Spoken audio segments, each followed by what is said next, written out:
Bonjour à tous, bienvenue sur la chaîne. Alors aujourd'hui, ça va être un épisode un peu spécial parce qu'on veut vous parler de l'histoire d'un peuple qui n'est pas très connu dans le monde. On voudrait vous faire part de leur vie au quotidien, des différentes persécutions qu'ils subissent, donc on espère que ça vous plaira.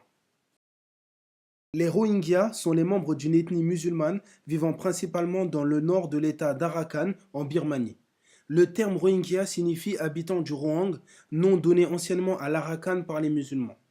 Ils se considèrent comme les descendants de commerçants arabes, turcs, bengalis ou mongols et font remonter leur présence en Birmanie au XVe siècle.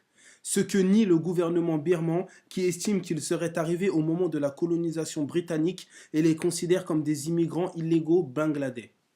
Après la Deuxième Guerre mondiale, les Rohingyas seront reconnus comme minorité nationale, mais l'instabilité politique et l'arrivée au pouvoir d'une junte militaire entraînera la fin de cette reconnaissance. En 1982, une loi leur retire la citoyenneté birmane, faisant d'eux des apatrides.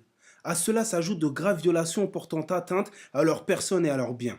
Leurs droits politiques, économiques et sociaux sont bafoués.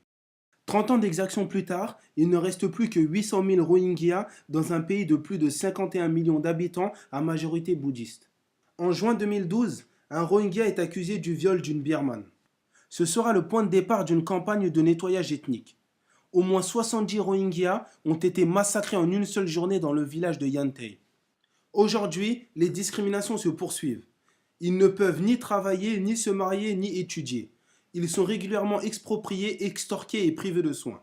Des centaines de milliers d'entre eux vivent dans des camps, les autres reclus dans leur village. Les réactions internationales se font rares et beaucoup de pays ferment les yeux. Le régime birman entrave régulièrement le travail des organisations humanitaires.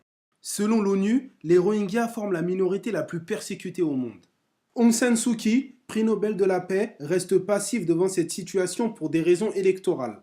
En effet, la majeure partie de son électorat est bouddhiste. Entre garder le pouvoir et sauver une population en détresse, son choix est fait.